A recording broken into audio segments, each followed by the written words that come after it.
I'm just going to concentrate, I suppose, on rural and balanced development and rural development. And, you know, your policy, which is great, avoid, shift, improve, which is a really, you know, it's a really word. So it's avoid trying to get people out of their cars.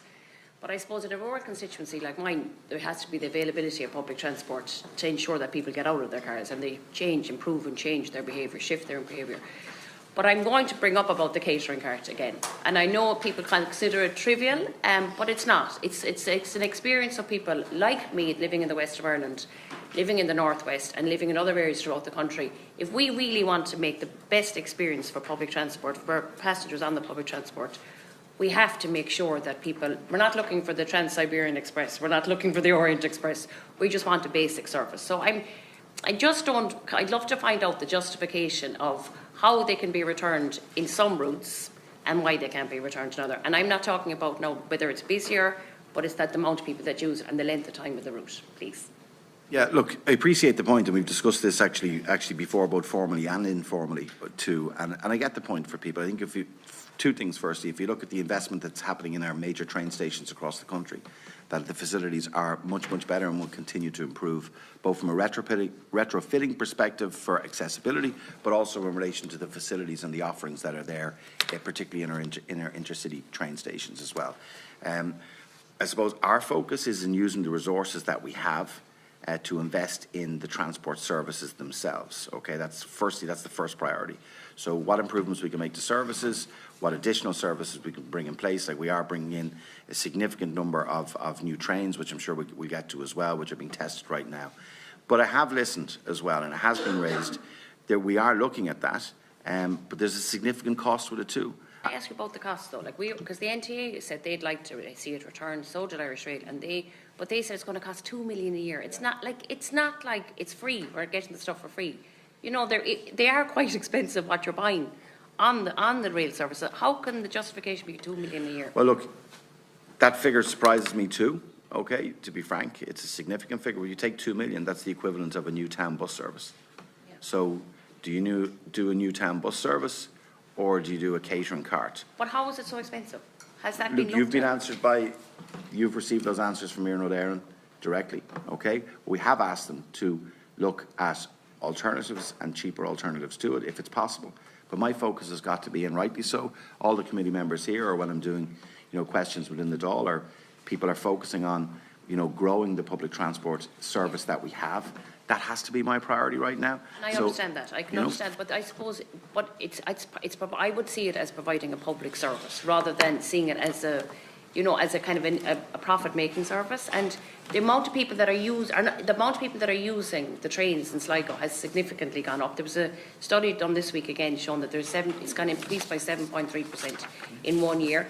But inevitably, I get contacted about it all the time about this service, and I think it's and I'd say it's a public service because of people making hospital appointments, because of people travelling to different colleges, that we don't have those provisions within our town. So I suppose that's the rationale that I'd be coming from, and these are all stations throughout the country. It's not just Sligo, it's Galway, it's other smaller stations, Mayo as well.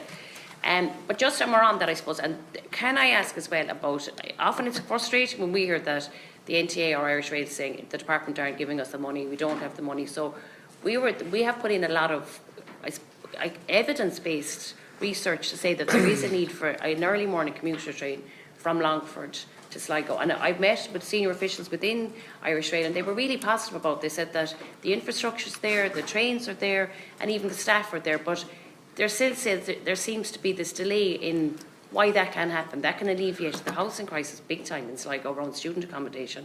But also, again, leading into your avoid, shift, improve policy, and I'm just wondering, how can is there any move to have that seen in 2026? Yeah, I think we need to do, look, we've embarked on a programme, and the previous government as well, in relation to improving the rolling stock that we have. So we've 185 new carriages. The order's been purchased. It's about €500 million of investment. What we'll be able to do once the first trains are deployed on the Northern Line, the Belfast Dublin line, so Dundalk to Dublin, is effectively we will have additional stock that we'll be able to move across the country. And that will provide opportunities for us to provide additional services. In some areas there's signalling issues as well. I know with that particularly early morning servicing that can be done, but I think the rolling stock is the issue that will be addressed. Okay. But we're looking at, Q2 2027 of the first new trains actually being deployed on the line. They're being tested right now, and that will provide an opportunity over the months and years after that to actually redeploy rolling stock to other lines. Thank you, Minister. Senator Cosgrove, thank you, Minister. I'm just going to come back to the rails again. I was just thinking, Irish Rail actually did come back about the Longford to commuter train from Longford to Sligo. They said it's not an issue of rolling stock, and I'm just wondering, can that be clarified? They said the train is there, and that it's not an issue with that. It's more around timetabling, and even we worked out the simulation that timetabling wouldn't be an issue. So I just wanted to get confirmation around that. And also then I was thinking again about the catering cart and what Senator Duffy said. That, like, when you said you're doing, it's going to be an upgrade to all the rural stations. There's no roof in Sligo station. It's actually like a skeleton. There's no roof there. And then there's loads of stations along the way. But surely it would be more cost effective to have some kind of catering on board trains rather than having them in each station. If that's what your plan is, to have each rural station, surely it would be better to have that.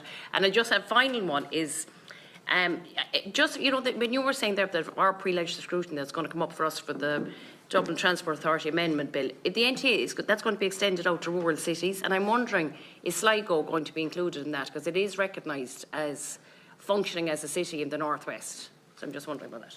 I think the committee agreed to waive the PLS on that bill, so it's not going to come to you for PLS. I'll have to check about Sligo. Just Longford and the timetabling of that train.